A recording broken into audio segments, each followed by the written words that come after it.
Facebook is reviewing whether former President Trump should be allowed back on its platforms. The social media company suspended Mr. Trump's Facebook and Instagram accounts earlier this year, citing what it says was his, quote, incitement or encouragement of the events at the U.S. Capitol on January 6th. At the time, Facebook CEO Mark Zuckerberg said the risks of allowing then-President Trump to continue to use the company's service was simply too great. Facebook's Oversight Board is set to vote on the company's ban on Mr. Trump in the coming weeks. There are 20 people on the committee, and members include journalists, human rights activists, lawyers, and academics. For more on this, I want to bring in our tech reporter, Dan Patterson. Hi there, Dan. So what exactly is Facebook's Oversight Board looking into? Hey, Elaine. So this 20-person committee is, in a nutshell, deciding whether President or former President Trump can return to Facebook. The long story is they're taking a look at how Facebook's policies were applied, making sure that these were clear policies that were easy to understand, and that they were applied pretty fairly when it comes to President Trump. If you'll recall, the president was banned in the days after the Capitol riots for what Facebook said an incitement or encouragement of the events at the Capitol.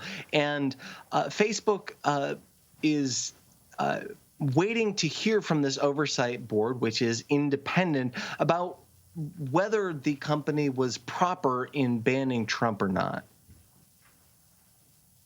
Well, does the company's oversight board have the power to overturn decisions made by Facebook executives like Mark Zuckerberg? Yeah, even though these two companies, the oversight board came out of Facebook or was inspired by Facebook, they operate independently, and they can overturn decisions by executives at Facebook, including CEO Mark Zuckerberg. Well, what precedent could a pro-Trump decision set in this case? Well, this is really fascinating. Not only is our Facebook watchers kind of taking a look at what's happening here to determine what will happen on their platform, this could set a precedent for other social networks, including Twitter and YouTube, which also banned the president after the Capitol riot. So the Facebook Oversight Board is often referred to as kind of their Supreme Court. It is this large panel of diverse members, and the way that they make decisions, much like our own Supreme Court, will be examined, and the rationale will be examined by other companies to say, hey, this was a proper use of Facebook's policy, a proper application of Facebook's policies. And if that's the case, they could use similar rationale at places like Twitter and YouTube to allow the president to potentially come back.